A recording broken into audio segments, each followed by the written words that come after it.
We are ready. All right. All right. Good evening and welcome. I call to order the June 28th, 2021 City Council Successor Agency to the Redevelopment Agency Housing Authority regular meeting. Would you all please stand and join me in the Pledge of Allegiance? I pledge allegiance to the flag of the United States of America and to the republic for which it stands, one nation, under God, indivisible, with liberty and justice for all.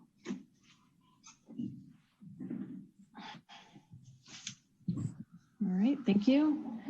Are there any changes to the order of the agenda this evening? Nothing from staff this evening, Madam Mayor. Okay, thank you.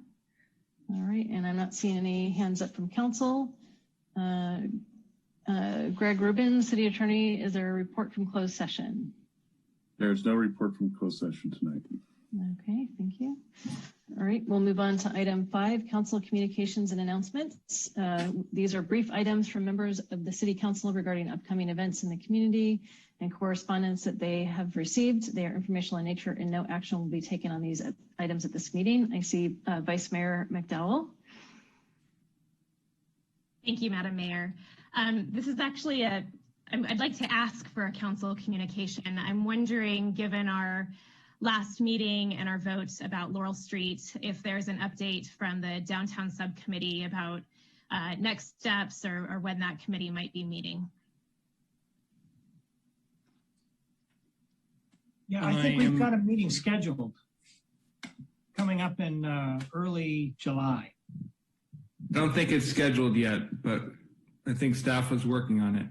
Yeah, we were targeting, I think, early next week, first half of next week for a meeting if the subcommittee is available or the first available date after that. We're putting together, we're having a big all hands staff meeting this week in preparation of the subcommittee meeting to help flesh out a lot of the issues that the council talked about at their last meeting and some prior thoughts that the subcommittee had shared with us so that we could start to craft a list of options, recognizing that it seemed like there was a desire on the part of the council to see, some interim plan come forward fairly quickly.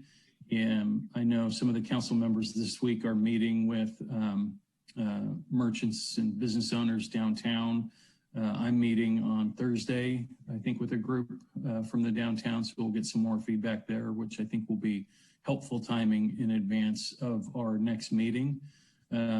We will hope to get any items that, the subcommittee's recommending back to council on their next agenda, if time's permitting. If it's not permitting and, the subcommittee's in agreement and the changes make sense, I still have the emergency authorities that are granted under the current declaration of emergency so that I could put changes in place and then the council could choose to ratify or not that decision at the earliest available council meeting. So we have quite a few tools available to us to help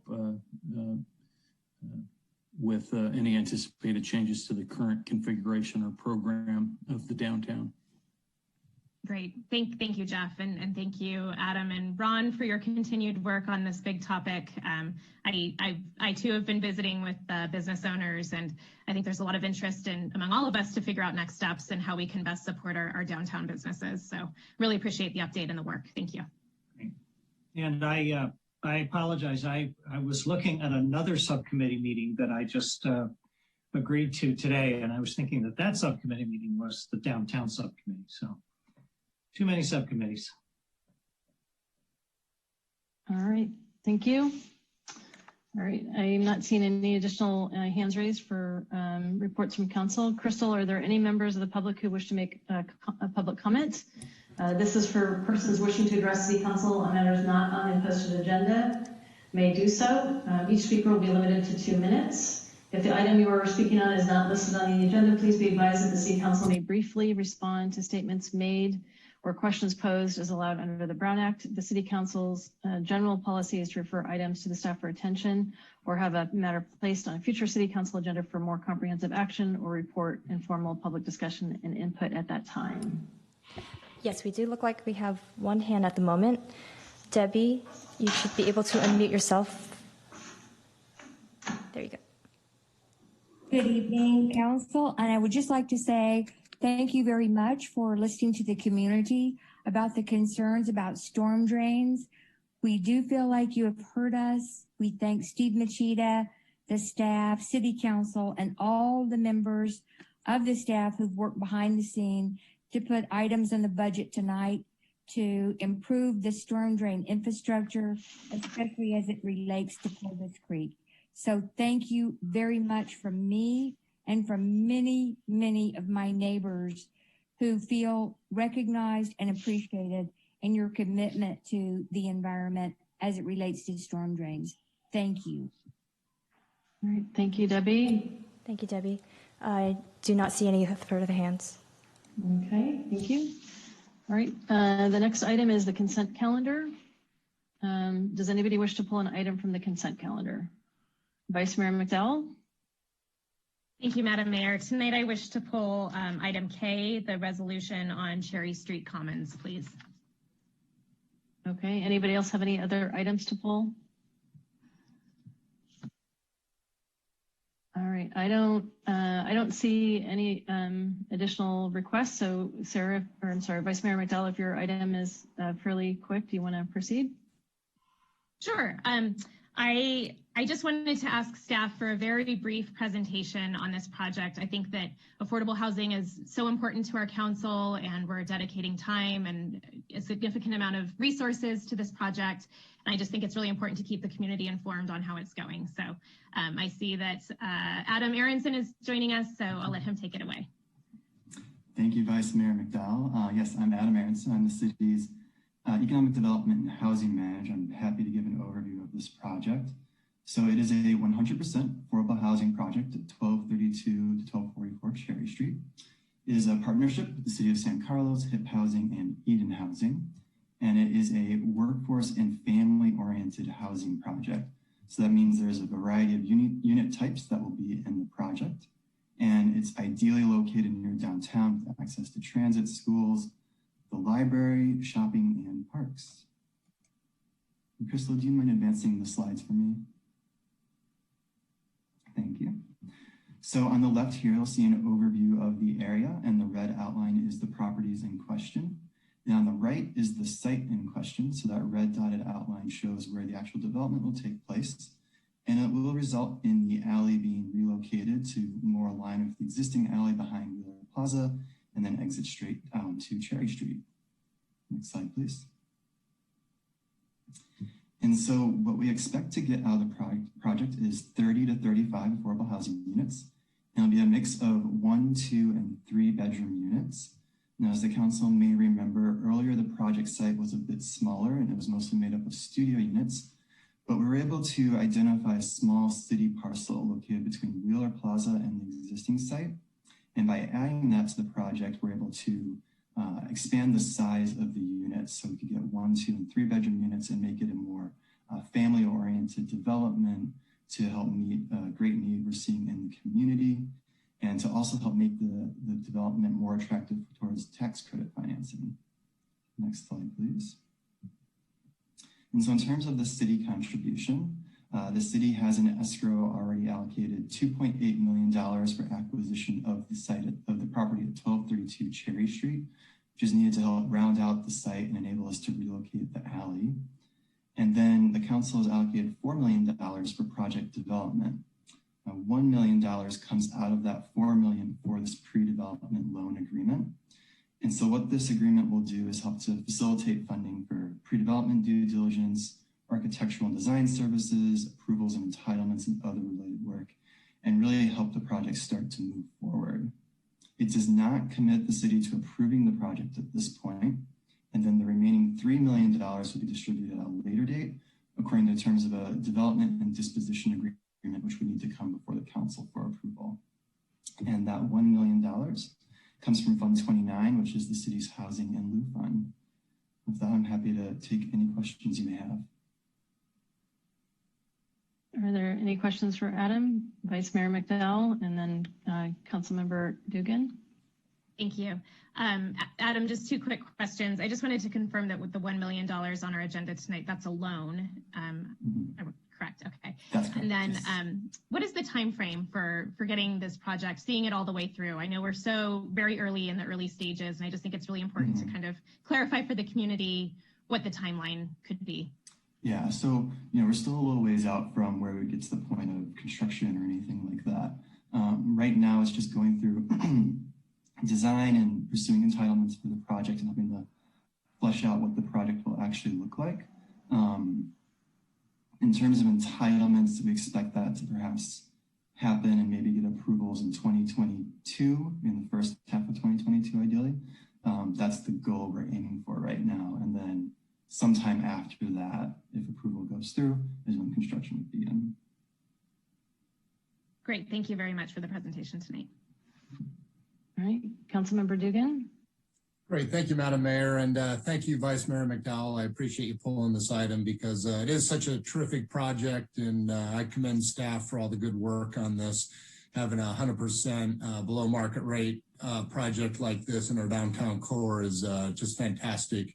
And I know it was a lot of work assembling those parcels, et cetera. So we've done some good work on this. And my only question is, I know this is kind of a typical first phase of a project, the due diligence and the initial planning stages. Are there any showstopper type issues foreseen, or have you bumped into anything yet, or is it all normal course, full speed ahead on this one? Yeah, so far everything's normal. The one thing that has delayed us slightly is we're waiting on a court date to determine the final purchase price of the property at 1232 Cherry Street. And there have been delays in the courts as a result of COVID. So we're kind of waiting to figure out when we'll get that date set and can finalize that price, which will be necessary before we can move to doing the DDA. I see. And I'm sorry, that's the price, the purchase price is not finalized? That's right. The final price has to be determined by the court, but we have an appraisal for it, and we have a good idea of what it will be, but we just have to have it confirmed. Understood. Okay, thank you. Okay, thank you. All right, Crystal, are there any members of the public who wish to make a comment? I do not see any hands. Okay, thank you. All right, so with that, I'll entertain a motion for the consent calendar. Madam Mayor, I move to approve City Council consent calendar items A through L. Okay. All right, any further discussion? All right, Crystal, can you call the roll, please? Councilmember Collins? Yes. Councilmember Dugan?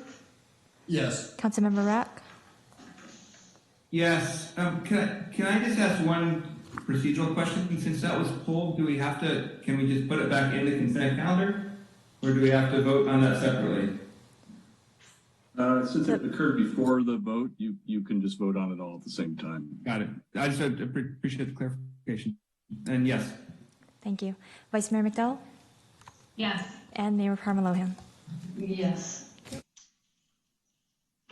Okay, so that moves us to item 8A, study session discussing the draft climate mitigation and adaptation plan. And we'll be taking a report from Adam Lokar, management analyst and sustainability specialist. Great. Thank you all, and good evening to all City Council members. Again, I'm Adam Lokar. I'm a management analyst in our City Manager's office. Also joining me today are Tammy Seal and Eli Crispy from Placeworks, our consultants on the project. And we're here today to give you a presentation on the draft climate mitigation and adaptation plan. Just answer any of your questions and allow an opportunity for you to provide any feedback.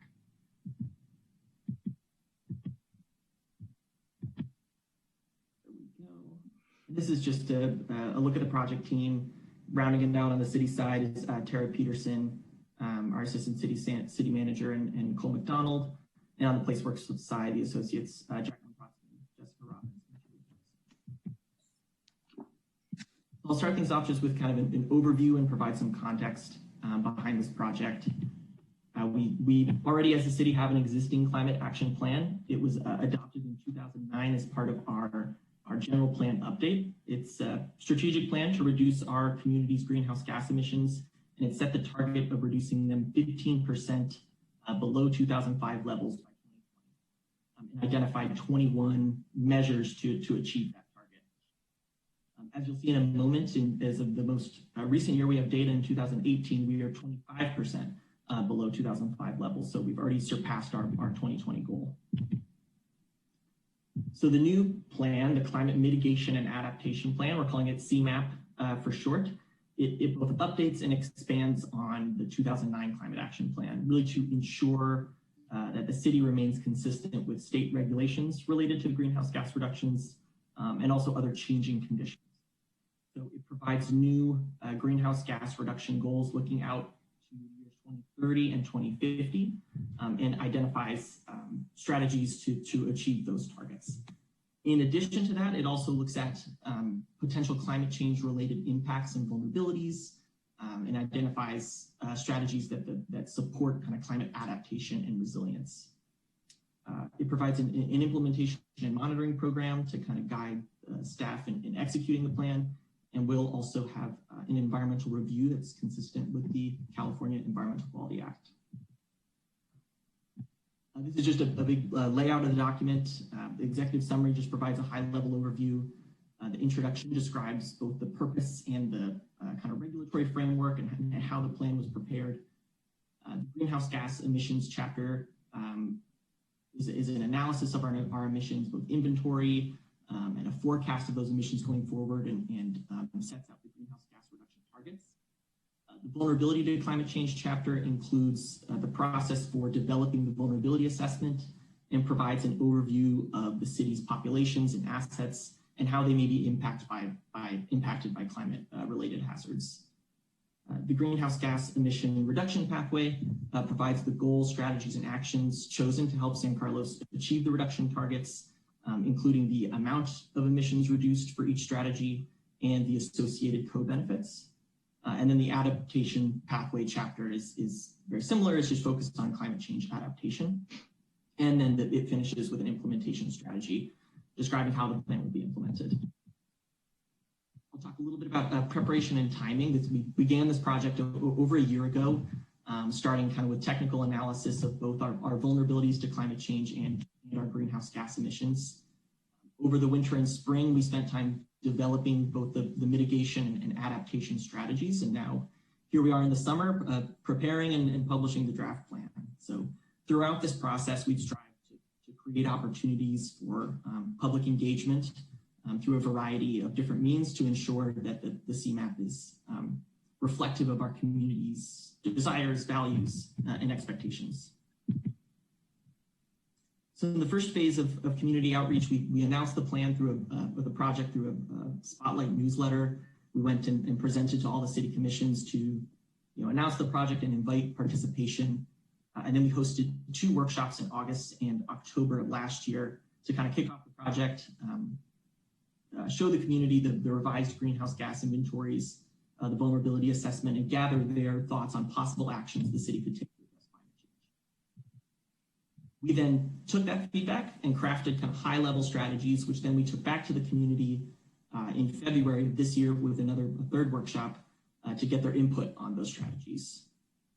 It was also at this time that we engaged with different stakeholder groups like representatives from the business community, from local environmental groups, and also key partner agencies that will be assisting us in implementing this plan. We also met as city staff and again presented to all the city commissions to provide feedback on the draft strategies. And phase 3 is where we find ourselves here tonight. We have developed and released the public review draft CMAP. We'll be accepting public comment on this through July, at which point we're intending to go to the Planning Commission for them to make a formal recommendation before returning to City Council later this summer for possible adoption. With that, I'm going to hand things off to Eli Crispy to talk a little bit more about the actual components of the plan. Thank you, Adam. Thank you, council members. As Adam mentioned, I will begin with going through some of the technical components of the CMAP.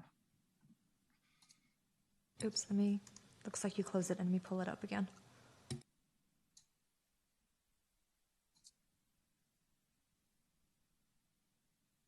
Thank you. If you could skip ahead a couple slides, please.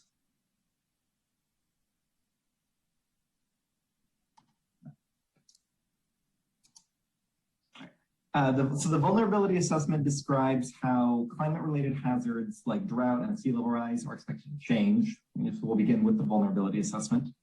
It identifies, as Adam mentioned, people and assets that are most at risk of climate-related hazards and how susceptible they are. And this is really building on a lot of existing work that has been completed over the past 2 years, and it ties into the city's ongoing general plan update. So it will inform the safety element component of that process. There are areas of San Carlos that are at specific risk of individual hazards.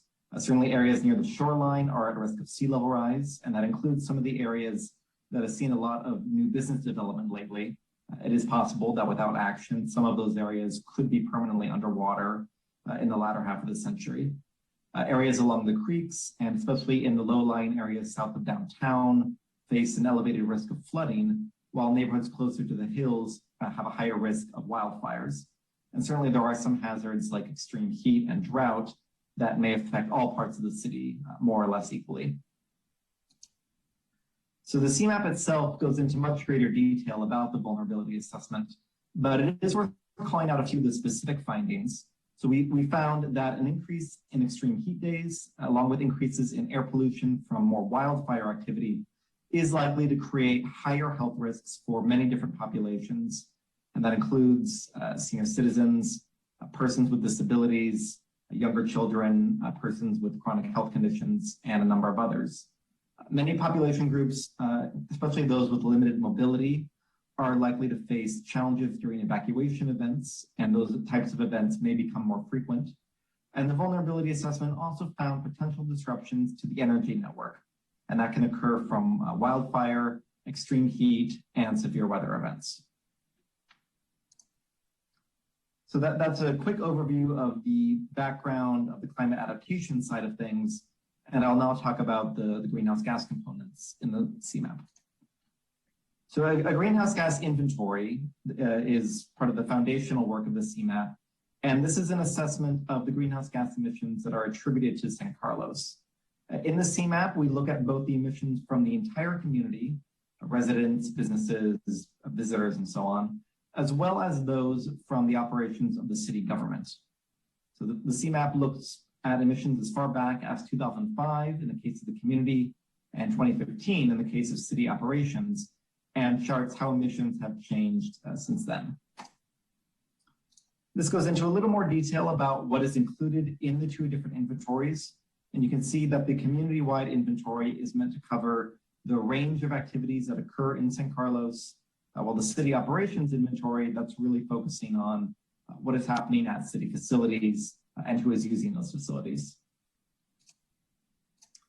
So here are the results of the community-wide greenhouse gas emissions from 2005 to 2018. As Adam mentioned, they are, as of 2018, 25% below 2005 levels. So they have gone down pretty consistently. Transportation, that's the green bar in this chart, that is the largest source of greenhouse gas emissions in all years, followed by residential and non-residential energy use, which are represented by the orange and the red bars near the bottom. Once we assess the historic greenhouse gas emissions, we can then project what those emissions will be like in the future. So we start by assuming that no action is taken to reduce greenhouse gas emissions. So as the population grows, as the economy grows, greenhouse gas emissions increase. Next, we consider the benefits of existing state programs and how those play a part in reducing future emissions. And lastly, we look at the benefits of existing local and regional programs on top of that, and we get a sense of what greenhouse gas emissions would be like if existing things were carried forward, but if the CMAP were not in place. So here are the results of that analysis. And you can see that without any existing programs at any level, emissions in San Carlos grow as the population grows. That's the top row in this table.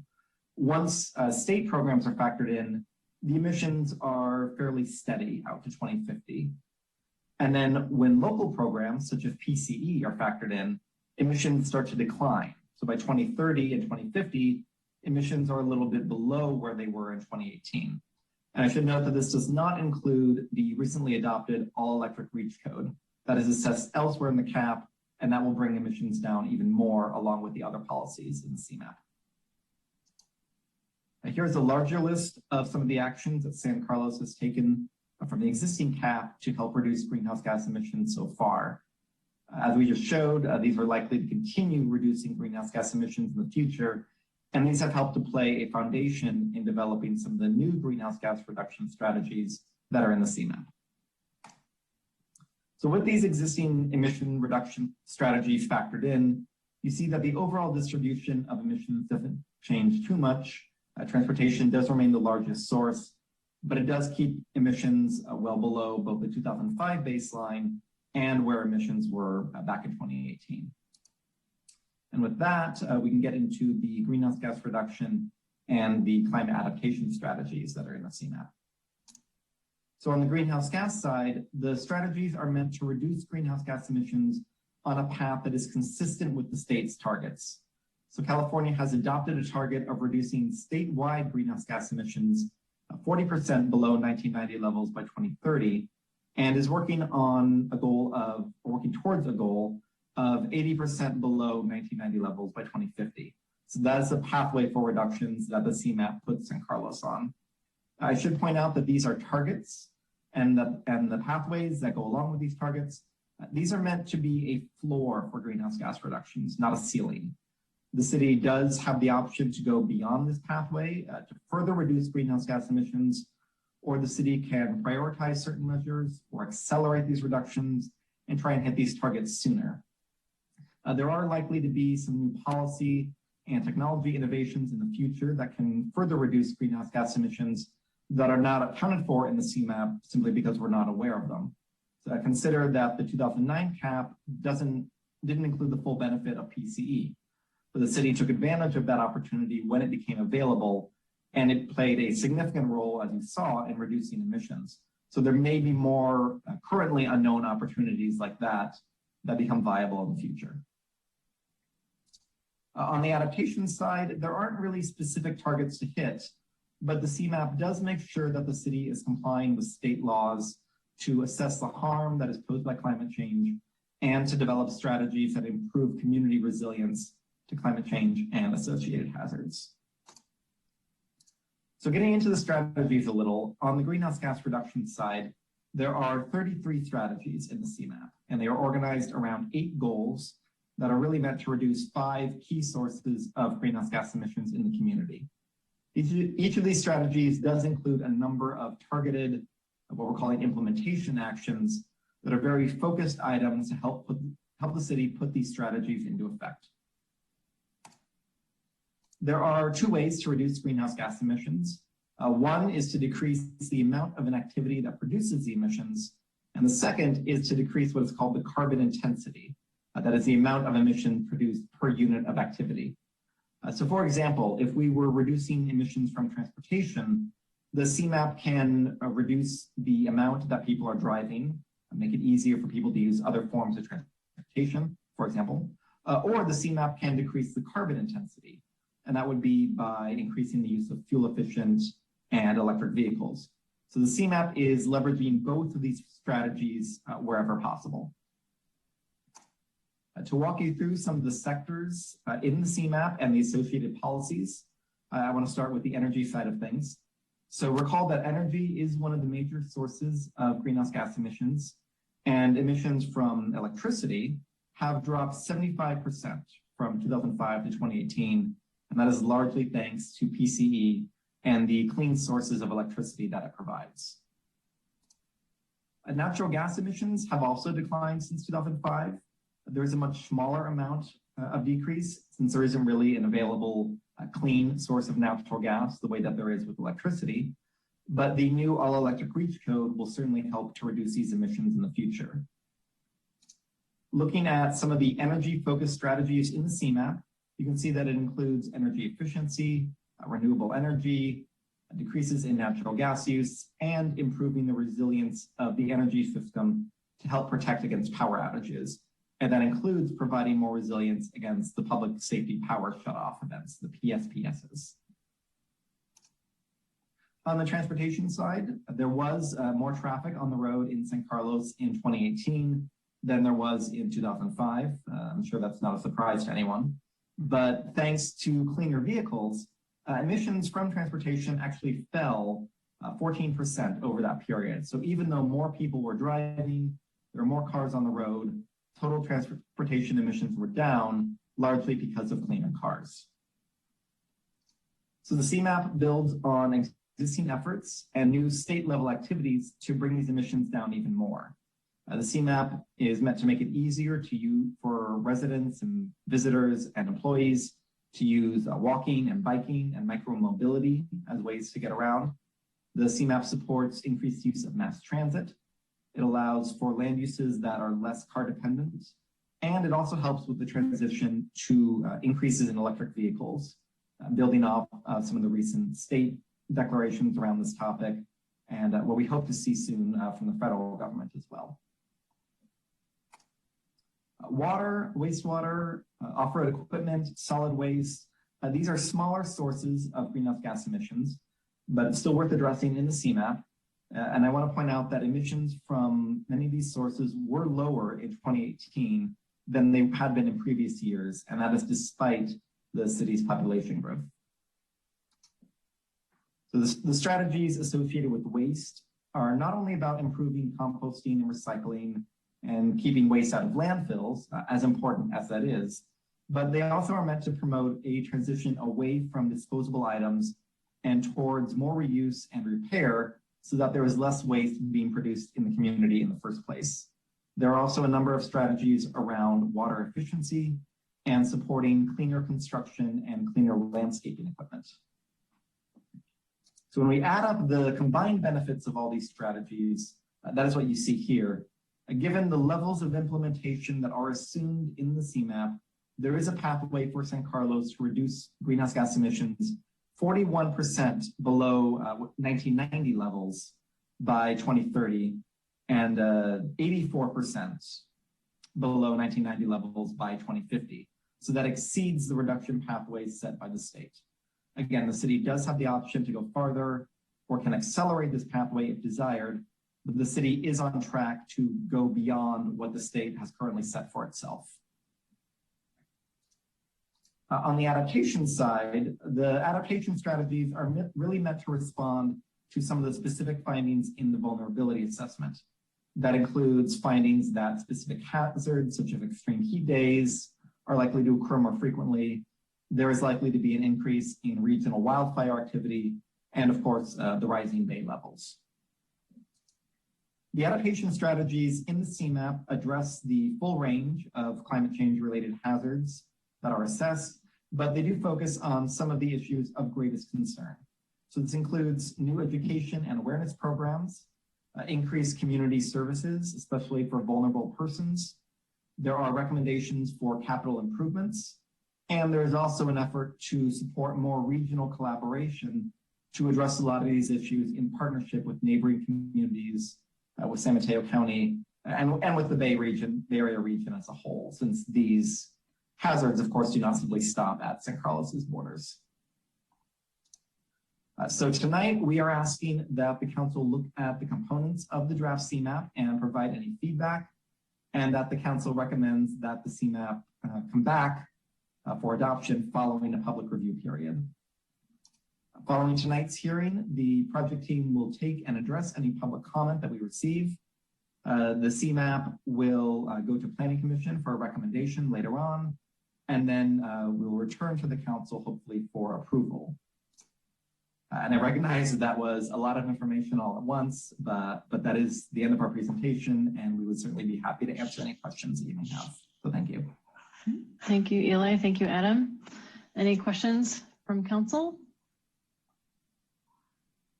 All right, Vice Mayor McDowell. Thank you, Madam Mayor, and thank you, Eli, for the great presentation. I wanted to start my questions by just saying a big thank you to everyone who worked on this plan. It's really incredible the amount of work and detail that is included. And I also want to send my appreciations to the community for all of the stakeholder engagement that happened, that fed into this process, workshops and surveys. It was all just really, really helpful information, so thank you. I have 3 questions and then I'll defer to my colleagues, but I might have a few more after everyone has had a chance to participate. My first question is Table 9 on page 30 lists San Carlos demographic projections, and it notes that jobs in 2020 are listed at 19,480, while in 2030 jobs are listed at 19,830, which is an increase of only 350 jobs. And that doesn't seem to me like a realistic projection given all the development that we know is coming to the east side. So I'm wondering your perspective on that. Yeah, absolutely. Thank you for pointing that out. What is happening there is you see sort of a mix of 2 different sources that had to be used. The 2018 numbers are based on data from the US Census and the California Economic Development Department. The future projections are using recent projections from the Association of Bay Area Governments. I would point out that even though the 2020 number is quite close to 2030, if you compare the 2018 to 2030 growth, it is close to 4,000 new jobs being added. So basically what happened is the Association of Bay Area Governments had assumed a larger jump in growth from, say, 5 or 10 years ago to 2020, and then smaller growth out beyond 2030. And I think what we're seeing right now is perhaps a bit more of a delayed growth. So I think rather than looking at 2020 to 2030, if you look at 2018 to 2030, that should provide a more realistic view of the types of job growth that is anticipated in the CMAP. And I think that more closely matches the types of job growth that has been seen in the community. Okay, that's only an increase of 3,000 jobs, and I think that we're looking at significantly more. So I would probably just ask staff to maybe put an asterisk by those numbers and I don't know, somehow refer to our East Side vision plan and the amount of jobs that we're expecting. I just don't feel like those numbers are accurate. My next question is, page 31 discusses the community-wide GHG forecast and states that 2020 numbers do not reflect changes in behavior and activity associated with the COVID-19 pandemic. I'm just wondering if there's an opportunity in the plan to call out how the pandemic could lead to greater changes in our society, specifically regarding telecommuting, hybrid workplaces, working from home, not commuting so much, and you know, contributing to you know, greenhouse gases. I think there's certainly opportunity to mention that potential. Okay, thank you. And then my final question is, residential energy is discussed on page 54, and it notes that residential natural gas is anticipated to increase by about 7% between 2005 and 2050 as a result of an increase in population. I think you alluded to that in your presentation.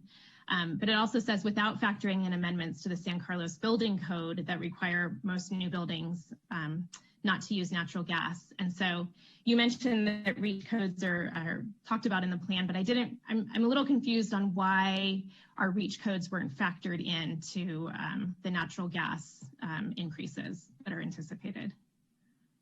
This work was done before the REACH code was adopted. So it wasn't treated, the REACH code was not treated as an existing activity at the time this work was prepared.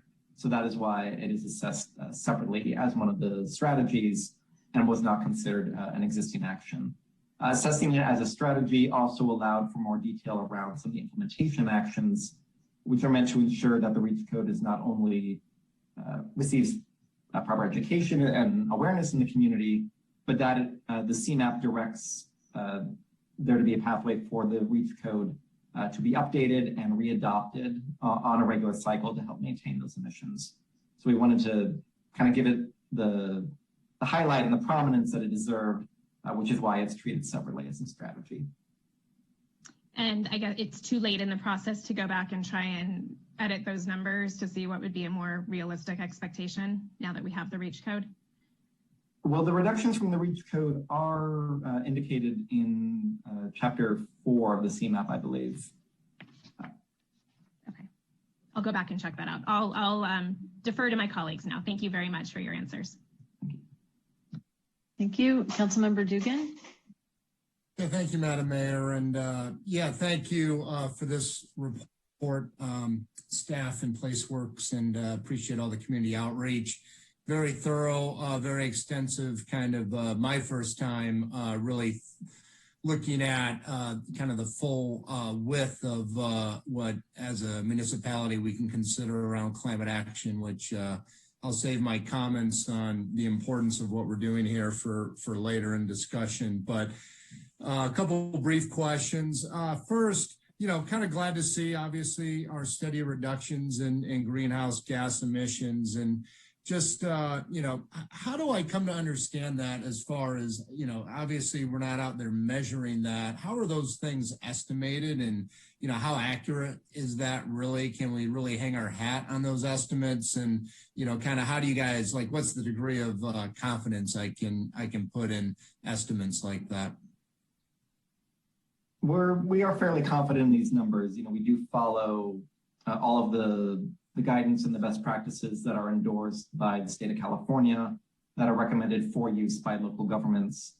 This process is used, up and down the state and largely, throughout not only the U.S. but in many other countries. So we have a fairly high level of confidence that the numbers we're working with are accurate, and that the way they're assessed is kind of the best available method, given the availability of the data. Could you just give me a quick example, our number one source is transportation. So what is that? We measure automobile registrations or miles used, just give me a little brief flavor of how that gets measured.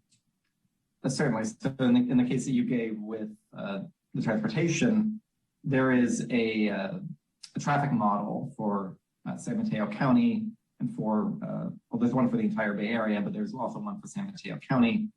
And through BACMed and ABAG, we have, they have run that model and looked at what is the amount of trips that are generated by community members in San Carlos. So that's trips within the community and also trips between San Carlos and another location. So that gives us the amount of miles that people are traveling on an annual basis. We then combine that with information from the Air Resources Board and from the DMV about the types of vehicles that are registered here. And that gives us a pretty detailed assessment of the fuel efficiency, how many vehicles are diesel versus gasoline versus electric versus other fuels, and how much fuel they're using per mile. So we can bring all that information together, and that gives us the transportation-related emissions.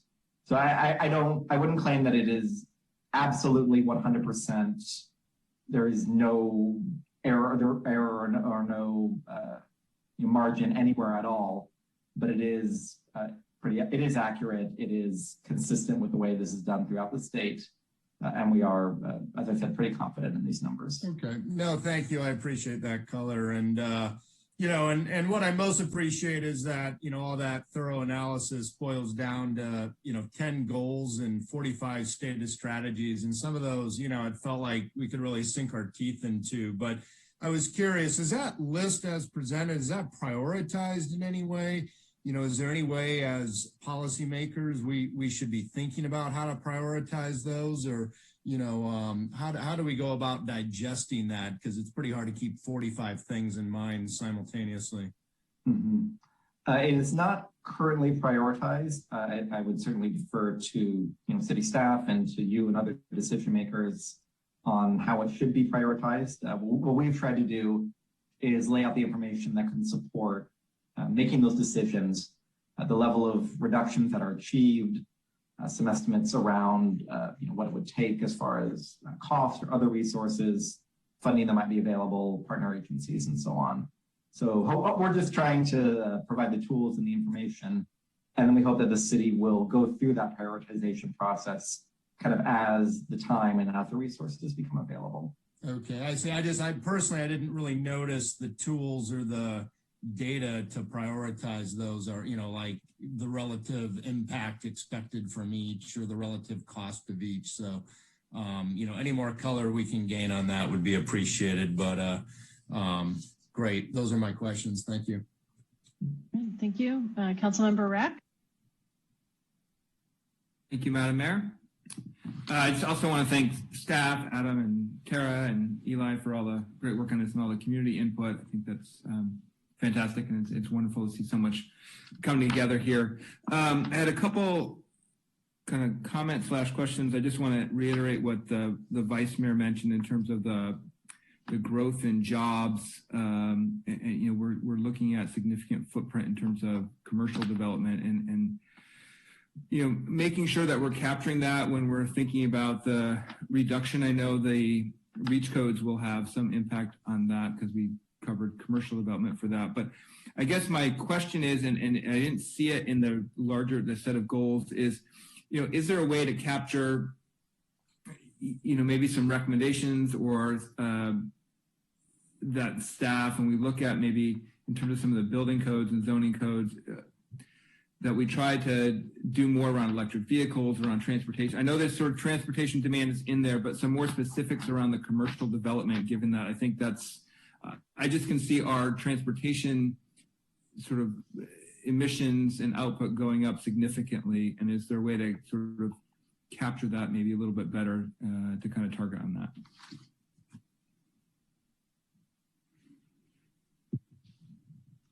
I'll say that, yeah, there is the transportation demand management strategies in the plan, and there are other strategies aimed at encouraging kind of alternative forms of transportation and transitioning to electric vehicles. I'll say too that there are, you know, avenues through building code amendments like we adopted with the REACH code that require increased level of electric vehicle charging infrastructure for new commercial development as well, so that if people are driving to work, they have the opportunity to charge when they're there, that are included and explored in this plan. So. And have we talked at all about, thank you, Adam, for that clarification on that, things like bike share and other ride share program, sort of bike share specifically? We don't have that in the city in San Carlos, and sort of the potential impact for that. I don't remember that being part of the bicycle master plan, but something I wanted to just sort of ask about. Yeah, there is a strategy in there related to a micro-mobility pilot program. So something that the CMAP does recommend that we kind of research and consider. Perfect. That's all the questions I had. Thank you for all the work on this. Thank you. Councilmember Collins. Thank you, Madam Mayor. Again, staff, great presentation. I'm not sure who this question is going to be directed to, but I'm just wondering, I'm very impressed with how much progress we've made in the last 15 years. And I'm wondering if there's any other areas that you feel maybe we could improve our performance over what the state goals or guidelines are. Is there anything that maybe we could have done better but didn't do better? Or are we on track with in just about every area? I think it's safe to say that we're moving at a similar pace of most of the cities in our region. All of these strategies that are identified in this plan look to go, you know, build on what the state is already doing and get us to the goals, because we know that the state action alone won't get us there. But I don't have any specifics in mind for things that we would have done differently. That's right. I wasn't expecting that you might have. Just, it was sort of a general question to see if there anything you felt, you know, maybe we had not reached our goal. Most of the other questions I have or had were answered by the presentation, so I'm very grateful for that. And the only other question I have is that on that strategy 41, the community wildfire protection plan, I'm wondering if the study is going to include the possibility of constructing new evacuation routes out of our hills. The community wildfire protection plan usually focuses on fuels reductions and vulnerabilities, and I believe the evacuation routes are typically something that would be considered in the safety element. Eli, I'm not sure if you have any other information on this. Do you? Yeah, I mean, I think the safety element is certainly a good place to discuss evacuation routes, you know, especially now with the general plan being updated. The community wildfire protection plan could certainly identify a potential need, but I think there are probably better strategies like the general plan, the safety element, the circulation element, where it might be more appropriate to identify a new evacuation route if such a thing is necessary. I realize that it's not necessarily, exactly correlating with the climate action plan, but I would hope that there would be a reference to it so that it would give it a little bit of a weight when we start talking about the other areas where it will be important. This is Tara. One of the things that we are doing is making sure that all these plans are connected to one another. Al might be able to better speak about what the safety element is going to include. Al, are you able to answer Councilmember Collins' question? Yes, thank you. And good evening, Madam Mayor, members of the City Council. So we'll be looking at things that are currently in our general plan, like mitigation for fire and earthquakes and other natural disasters. So pretty much anything you can think of with regard to natural disasters. And it's a policy document. So the safety element is a policy document, and we'll be working with our fire department very closely and law enforcement as well to bring some ideas to the community. We'll be starting with those community meetings on the safety element in the next month or two. Thank you, Al, and thanks to everybody. Those are my questions. Right, thank you. So I also want to lend my thanks to the community for participating in this process, and I know you'll continue to do so and provide your ideas and share your concerns. I want to thank Adam, Nicole, Tara, and PlaceWorks for your help on this. I was really pleased with really how thorough the document was and all the various inputs that went into it. So thank you. So just a couple, questions. I want to kind of circle back to something Councilmember Collins was talking about a little bit in terms of the goal and the aggressiveness of the goal in terms of meeting state standards. I think it's fair to say that broadly the community is, extremely concerned with climate change. We just went through an early heat wave. Councilmember Rack referenced the drought conditions that we're under that are quite severe this time of year. I understand British Columbia hit north of 100 degrees for the first time ever in recorded history today. So I think there's a kind of a general feeling that, we have a crisis right now and, we really need to address it as fast as we possibly can. So can you speak to us a little bit about kind of the reliance on state goals? Are those something that are, we feel comfortable that we can hit? Are those something that we feel concerned about hitting, but it's a stretch goal? Is it easy to hit those goals? And if so, would you recommend that we approach the targets from a more aggressive standpoint?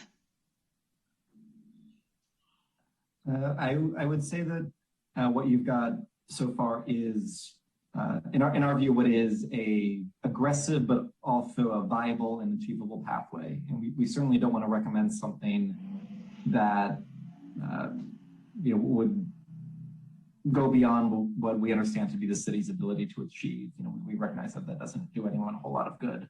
So we have tried to lay out a pathway that meets and slightly exceeds the state goals, which are themselves quite aggressive, and do so in a way that is consistent with with the values and with the direction of the community members, and we think is consistent with the resources that are available to the community.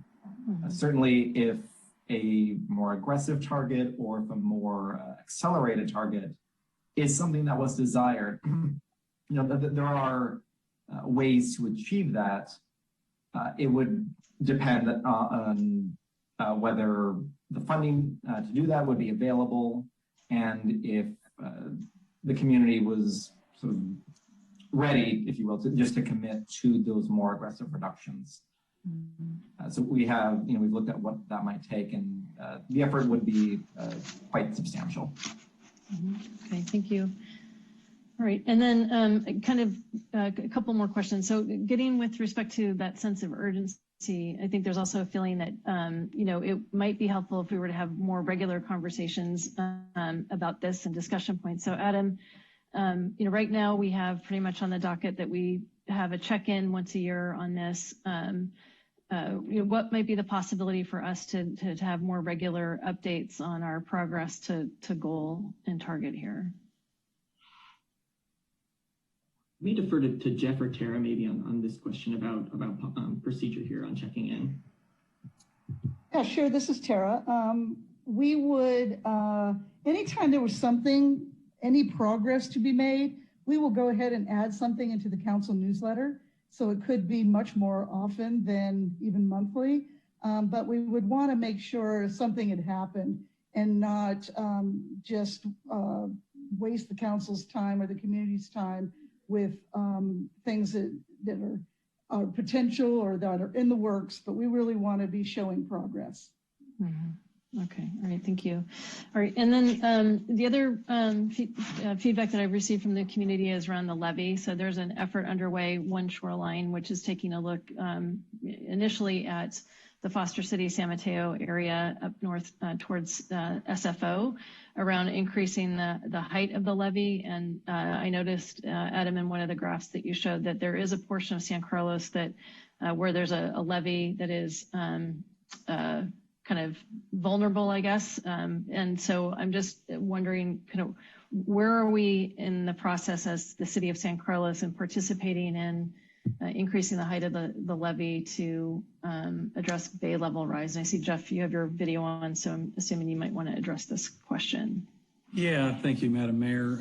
This is an issue that's sort of long standing in San Carlos, as well as our neighboring communities. So this is not a new issue for us. I think it's a good issue because it helps paint the picture that things like the CMAP help nurture our other plans in guiding documents like the general plan and its various elements, as well as our strategic plan and our budgeting process. And over time, certain things just become part of our operating day to day.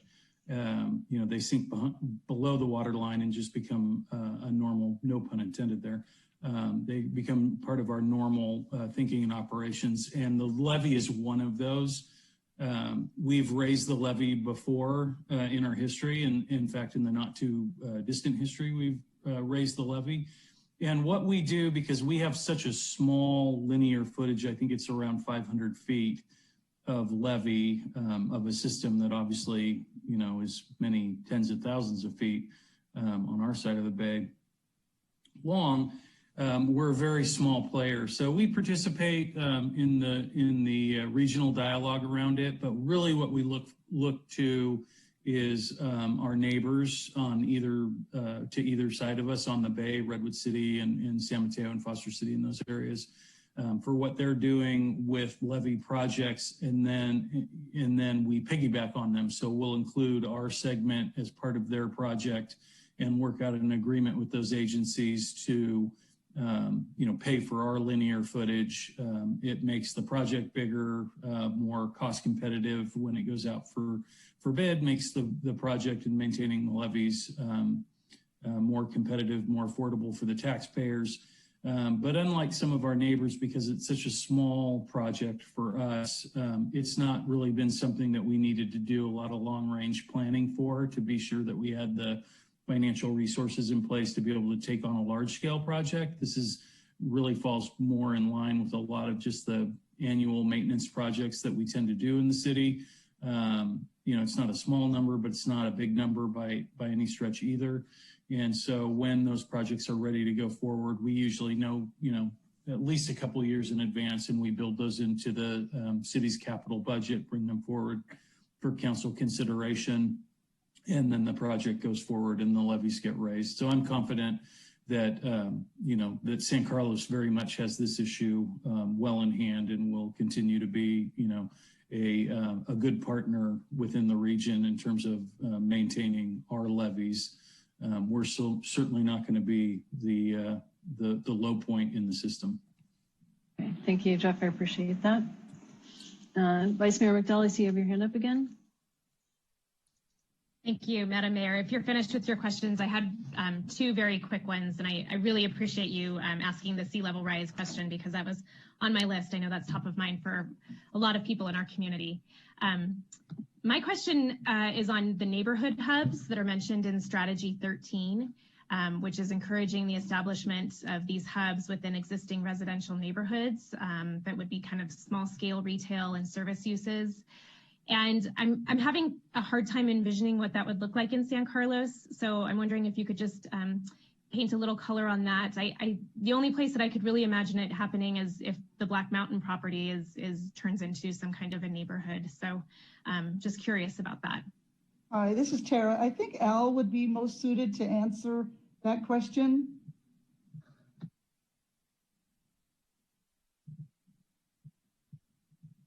Yes, good evening once again. So San Carlos set the stage for corner markets and small retail spots in well-established neighborhoods when we did the 2009 general plan update. And they were called neighborhood hubs, and it was really a very significant shift in thinking at that time.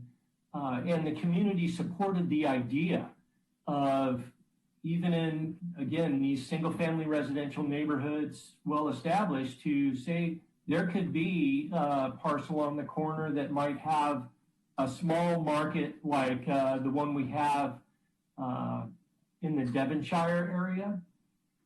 And so we have it in our land use document as something that is permitted.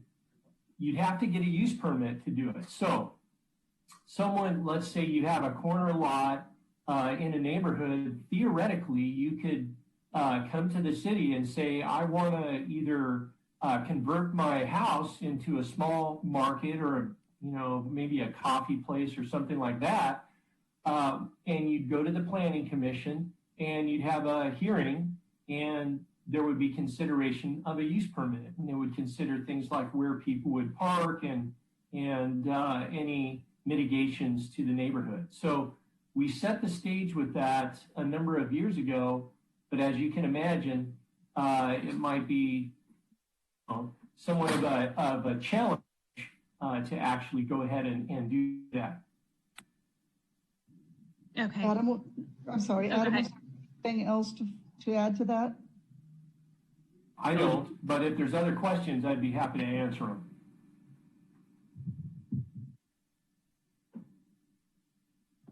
Thank you. Thanks, Al. And then my final question, this is just very quick. I noticed in Strategy 2, there's a topic, K-12 energy conservation and efficiency education. And I was just wondering if there's a role to play for our Youth Advisory Council in that strategy. Absolutely, I think there is, and we did present to the Youth Advisory Council to get their thoughts on this, as youth are inherently a stakeholder when it comes to climate change, and I think there definitely is a role. We also, just as a side note, we presented to a high school green team as well to get their thoughts on some of these strategies, and I'm really excited about them as well. But we definitely see education as a key component to implementing this plan. That's great. Thank you, Madam Mayor. Thank you. All right, I'm not seeing any additional hands from council. So Crystal, are there any members of the public who wish to comment on this item? Yes, I see one hand at the moment. Two hands now. First up is Ellen Jacobs-Dooley. You should be able to unmute. Okay, can you hear me? Yes, thank you. Oh, great, thank you. Thank you so much, Mayor Palmer Lohan and City Council members. I am so grateful to the seriousness and urgency with which you're tackling this problem. And it's so deep and so involved and so complex that I really want to thank you for all the time and energy you're putting into understanding and trying to figure out a way out of this or a way through this.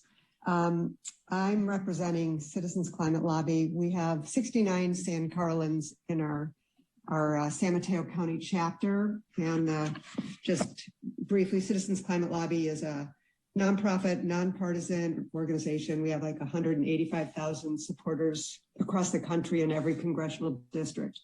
And one of the things that I'm asking of the council tonight is to consider taking action at the national level. And what I mean by that is endorsing a bill that's in Congress right now that our Congresswoman Jackie Spear has co-sponsored called the Energy Innovation and Carbon Dividend Act.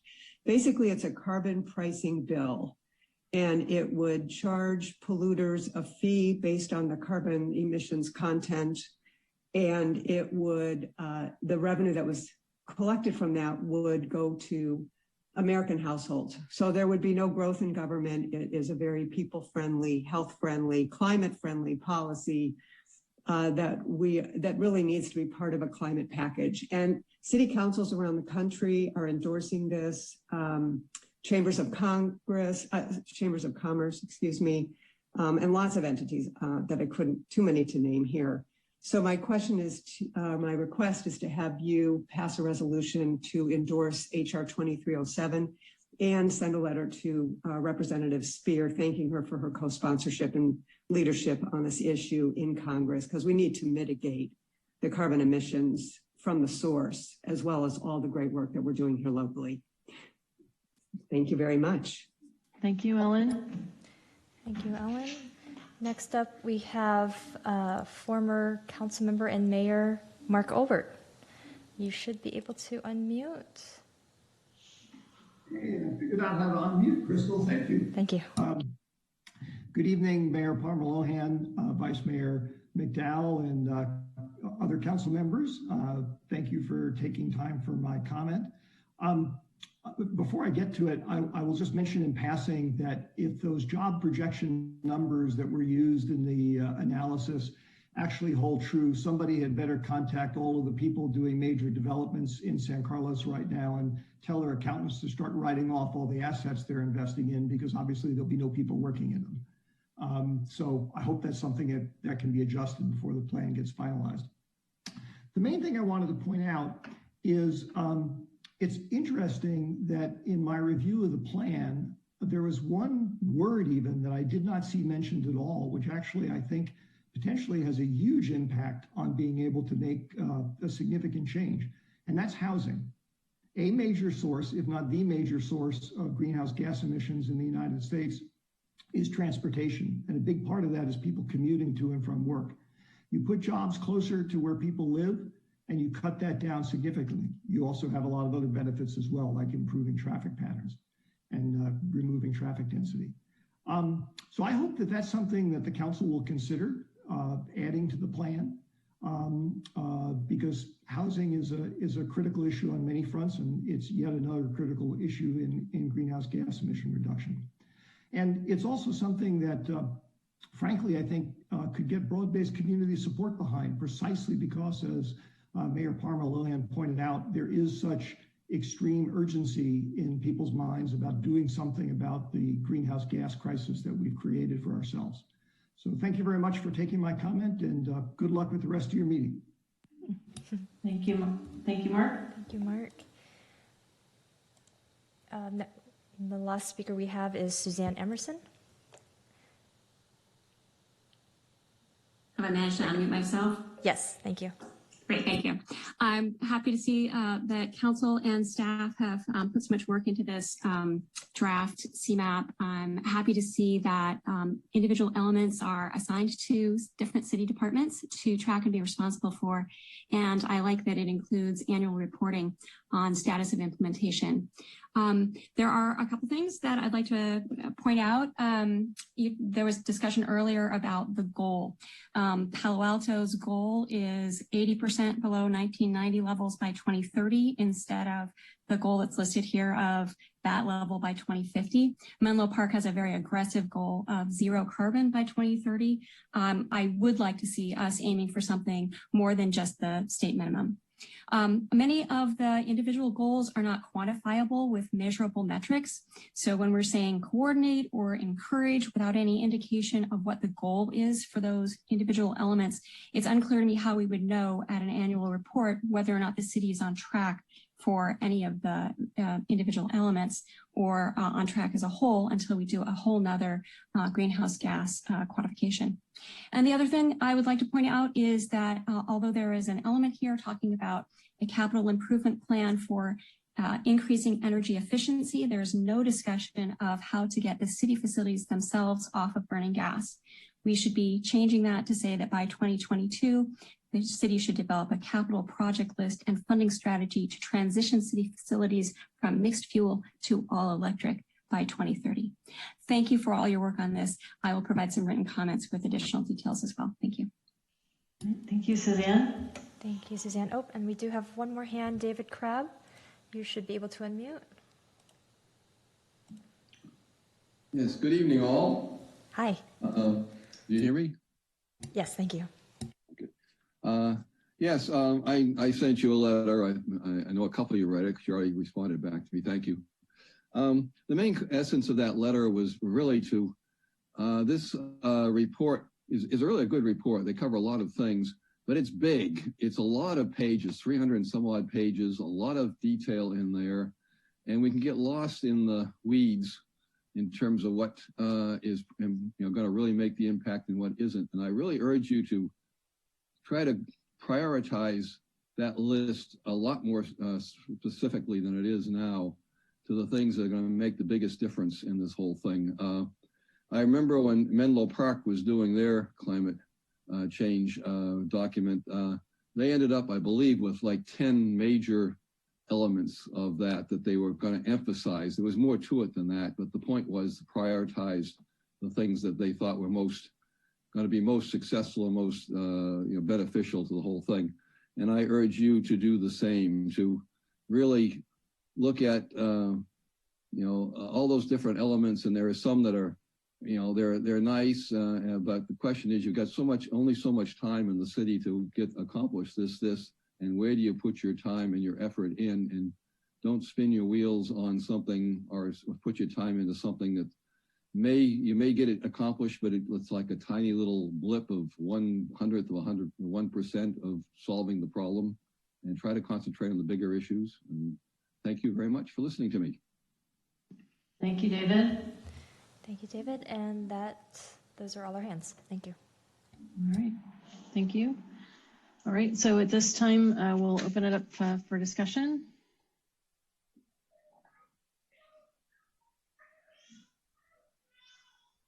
All right. We'll go Councilmember Rack and then Councilmember Dugan, followed by Vice Mayor McDowell. Thank you, Madam Mayor. And I appreciate all the public comment. And I guess I would just want to I think as I mentioned earlier, I think just a couple of the items that I think we should make sure we consider is some of the larger development on the east side and the job projections to make sure we're accurate around things. And I just would like to kind of get some thoughts from the staff or in terms of what former Mayor Olbert said about housing, and also any kind of strategy around city buildings or any kind of changes in solar. I think it's something we've looked at before, and it's sort of a little bit challenging because of the makeup of the buildings. But just want to understand if there's any other thought around that. But other than that, I appreciate the work on that and looking forward to the next steps in the process. Thank you. Councilmember Dugan.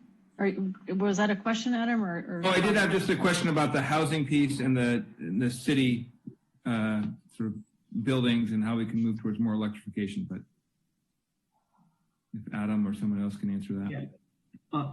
On the housing side of things, I think with this coinciding with the housing element update, I think we look for that process to go as it's going and really have the discussion around adding housing in the community. On the city facility side, yes, there are strategies that we list in the plan about increasing solar in our community, including that on city facilities. We have done feasibility studies for solar and solar battery backup on a few city facilities. I'm familiar with one at the youth center in particular. So it's something that's being considered and thought about and talked about as part of this effort. Great, thank you. All right, thank you. Councilmember Dugan. Yeah, thank you, Madam Mayor. And I'll just say, this is such an important topic. Obviously, so many people in our community are concerned about it, and I hear a lot of concern from my colleagues as well. I'll just say, it's coming home to roost. We're feeling it in climate change, even here with our great climate in San Carlos, recent heat waves. We've lived in San Carlos, the Dugan family, for 20 years now, and we just pulled the trigger on air conditioning, which probably won't help. That'll consume additional energy. So as this thing runs away from us, it just gets worse. Also investing in air filters. We've had some horrible smoke days in our community. So I think, we all are awake to this issue and whatever we can do. So that means we got to, and I know this was a very detailed plan. A lot of work went into it, a lot of kind of standard metrics and how this is done has been applied to this. And there's a great place for that. But we can't miss the elephant in the room here, which is San Carlos is at a major inflection point. I think our former mayor, Mark Olbert, pointed that out well. I heard some of my colleagues point it out as well. Obviously the job projection is way off in this report. And we really need to be looking at this all through the lens of the fact that we're more than doubling the commercial development in our community over the next 5 to 10 years. Could be up to 3 million square feet of additional space. That needs to be a hard assumption. We know that's coming, and we need to use this lens to help inform our thinking around that. That is a very major transition for our community, and that can be done a number of ways. We can do it the old-fashioned way and end up with a bunch of offices that sit by themselves and people have to drive in from far away every day and drive back, or we can do that in a more balanced way with housing incorporated and a mixed use context. So we're minimizing travel and trip and really reducing the environmental impact of that significant new development coming. So I really do want to see this report better informed by what we know is coming down the pike, so that as policymakers, we can really use that to help us inform this major changes that are coming to the east side of our community. So I do want to really emphasize that, because there are some good goals in this. I didn't see any particular way to prioritize my thinking on it. I mean, personally, I think as we inform our thinking about the east side, that probably will be, the best use of our time as a council to prioritize our thinking on the east side through this environmental lens. But that's just a guess. I would like this report to help me think through that. So with the 10 goals and the 45 stated strategies, I really would like some help. Which of those will have the greatest impacts? Which of those can be done in a most efficient way that we will likely have budget and resources to accomplish? So, I want this to really be a living, breathing document that we can sink our teeth into, because that reflects the importance of this subject and what we need to get done over the next several years as a community. So that's my kind of broad brush input on this, but in general, really great. We're tackling it, and it encourages me that as a council, it feels like we're all unanimous in how serious we're taking this issue. So that hardens me, and I'm glad to be part of this process. Thank you, Councilmember Dugan. Vice Mayor McDowell. Thank you, Madam Mayor. Great comments, John. I just wanted to thank you for saying that. I have a couple comments, and then I'll wrap up. But I do think that there's a public education component here that hasn't been touched on yet tonight. And I looked at the city's website today, and there's a climate page and there's a sustainability page, and they're great. But I did, in reading through all the comments from the workshops and, feedback from the public, it sounds like there's just kind of a general request from residents to help make that information easier to find. Can we package the information? Can we publicize it more?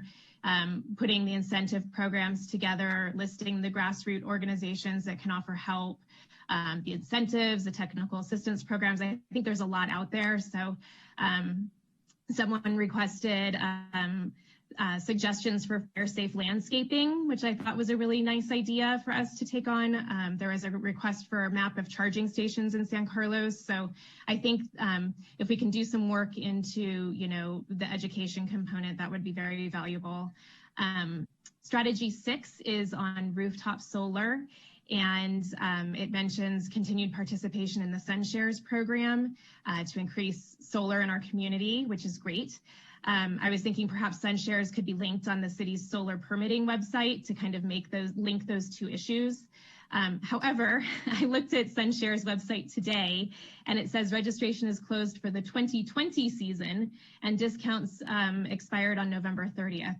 So I think that's an example of kind of the public looking for information, looking for help, and then feeling frustrated by the process. I too am open to calling out housing in the plan, especially as it affects commuting. I think that's a really valuable, even if it's a box, we have lots of pretty boxes in the plan of where we call things out. And if it can link to the housing element, I think that's valuable.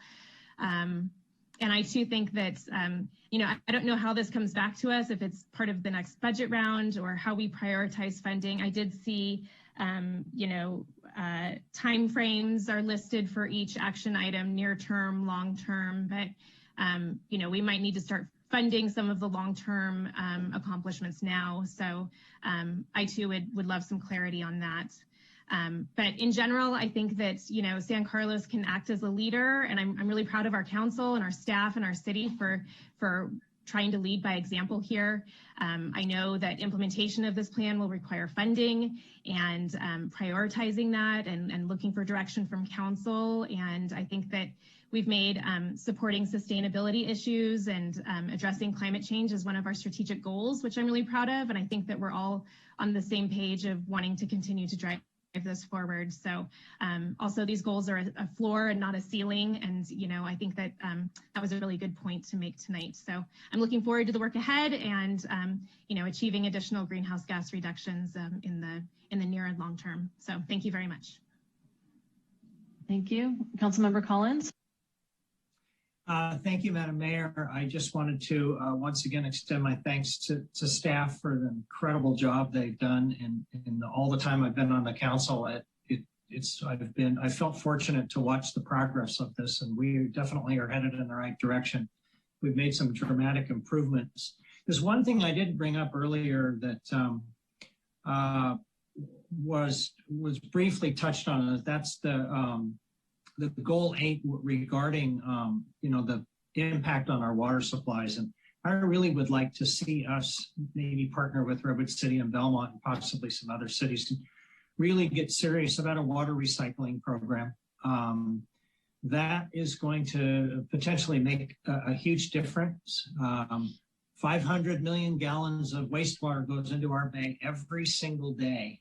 And if we can recapture some of that and use it for our community members for non-potable uses, that would go a long way into addressing our water shortage, which I believe is really only going to get worse.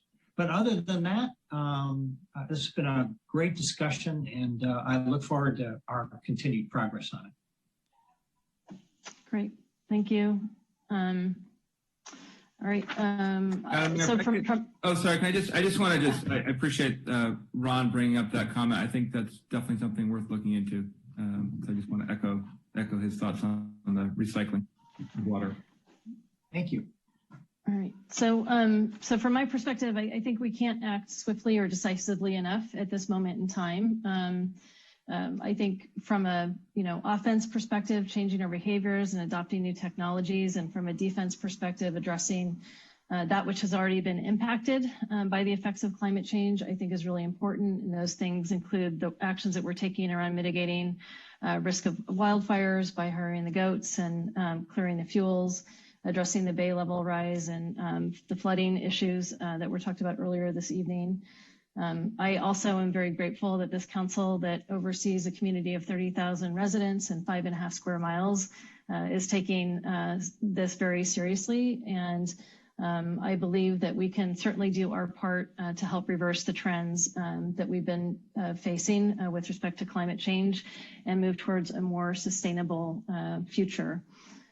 I've heard loud and clear tonight, and I concur that I think from a plan perspective, while extraordinarily thorough, I'm wondering if the 80-20 rule might be at play here. And what I mean by that is, what are the few actions that we can take that are going to have the 80% impact that we need to see in a relatively short period of time.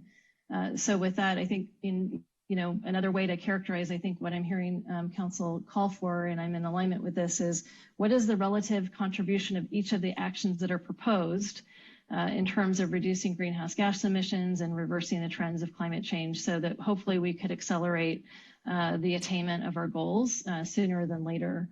I do also agree that calling out a stronger linkage with our housing element in this particular plan, as well as making sure that our estimates in terms of future population, both for residents as well as people who are traveling to San Carlos every day to work here, is important.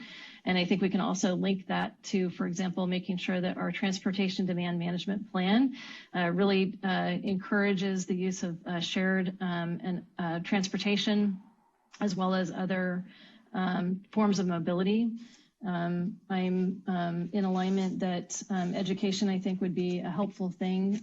In particular, I know firsthand the power of youth, understanding the situation with climate change and how that has influenced the actions that we've taken in our family with our changes that we've made around these issues.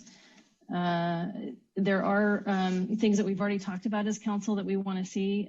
So we started the conversation on REACH codes and wanting to, we've adopted them. So I'm really pleased about that. We also have agreed that we would take another look at those sooner than later. So I would like to make sure that we keep an eye on that as well, because after transportation, it is buildings, right, that emit more greenhouse gas emissions.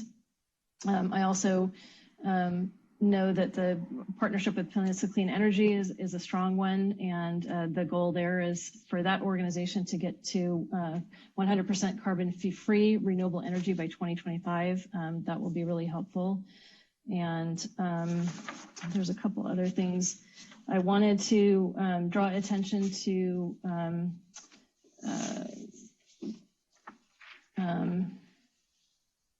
the recommendation that we endorse HR 2307.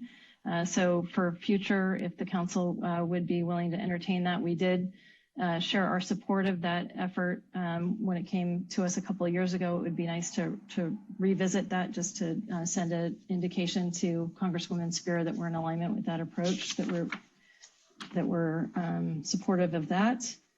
And I do like, Tara, your suggestion that we get regular updates through the council newsletters. I think, to Vice Mayor McDowell's suggestion in terms of community education, that a constant source of information would be really helpful. I'd also like to suggest that we take a look too at, I think under Goal 7, Strategy 2026, there's some efforts that we can do there as well with respect to single-use plastics in restaurants, and making sure that a question is asked about whether or not a patron really wants to utilize those utensils. I got some takeout the other day and they were automatically put in the bag, and I was at home, so I didn't need them. So I think there's just simple, thoughtful actions that we can take. But again, I think that the big message that I'm hearing is, let's make sure that where we put our precious resources, time and energy, that we make sure that that the relative contribution of those actions has a significant impact on our intended goals. So, all right. Are there any additional comments or discussion before we move on to the next item? No, I just wanted to take a second to thank you very much for all of your insight. We will be taking all of these comments and incorporating it into the final draft for you to look at. Right now, we're scheduled to bring it back to council on the 23rd of August. So we hope to see you then with a plan that you're ready to approve. Thank you. Great, thank you. All right. All right, so the next item is new business consideration, item 9A, consideration of adopting a resolution, adopting the amended salary and benefit resolution for the management group for the period July 1 through July 30, 2023.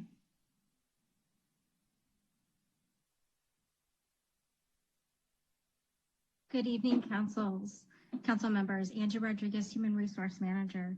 Before you tonight for consideration is an amendment to the salary and benefit resolution for the management. The amended provision of the resolution include a 2-year term beginning July 1st, 2021 and ending June 30th, 2023. There's a cost of living adjustment of 3% for each year and an optional vacation cash out provision that allows employees to make an irrevocable election to sell back up to 40 hours of vacation time. This resolution also contains a restoration of 2 benefits that were eliminated last fiscal year as a cost-saving measure in consideration of revenue losses as a result of the COVID-19 pandemic. Those benefits include the lifting of a 2-year vacation accrual cap that allows employees to have their excess vacation accrual liquidated by monetary payment. And lastly, a deferred compensation dollar-for-dollar match to a maximum of $400 per month. The additional estimated cost for the provisions just described are approximately $275,800 in the first year and $341,900 in the second year. I'd also note at this time, for the record, that the cost of living adjustment also applies to the city manager and the city attorney's employment agreement. And with that, I'll answer any questions that you may have. Thank you, Angie. Any questions for Angie?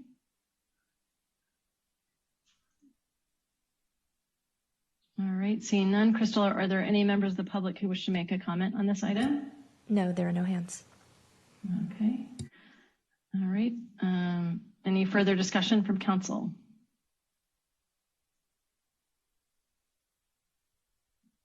Okay. I'd be willing to entertain a motion for this item. Madam Mayor, I'll move to adopt resolution 2021-61, a resolution of the City Council of the City of San Carlos adopting the amended salary and benefit resolution for the management group for the period July 1st, 2021 through June 30th, 2023. Second. All right. I have Collins is making the motion and Rack is seconding it. Any further discussion? All right. Crystal, can you please call the roll? Vice Mayor McDowell? Yes. Councilmember Collins?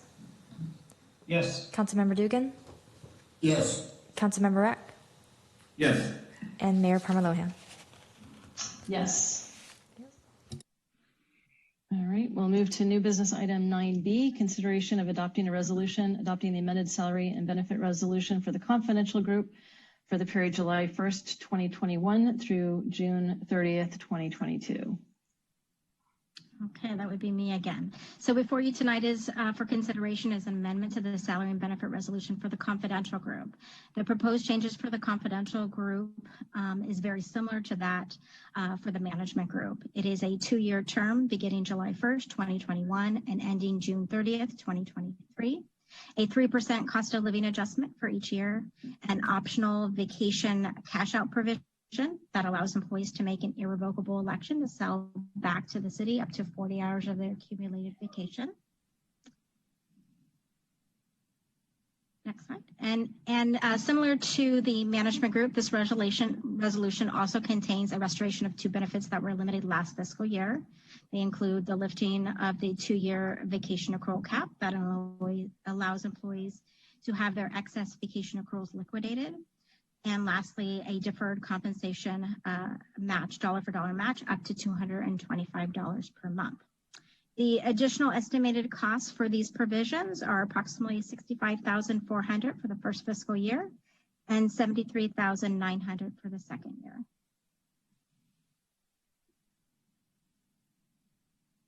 And I'm available for any questions you may have. All right. Does anyone have any questions on this item? Crystal, are there any members of the public who wish to make a comment? No, there are no hands. All right. Any further discussion? All right. Crystal, could you please call the roll? Oh, Madam Mayor, I move to adopt resolution 2021-62. A resolution of the City Council of the City of San Carlos adopting the amended salary and benefit resolution for the confidential group for the period July 1st, 2021 through June 30th, 2023. I'll second that. Right, so moved by Rack, seconded by Councilmember Dugan. Any further discussion? All right, Crystal, can you please call the roll? Okay. Councilmember Dugan? Yes. Councilmember Rack? Yes. Vice Mayor McDowell? Yes. Councilmember Collins? Yes. And Mayor Palmer Lohan? Yes. Okay. All right. Thank you. Thank you for that, Angie. So we'll move on to item 10, agenda setting. There is nothing listed on the agenda tonight for future discussion. Are there any items council members wish to bring up for future consideration?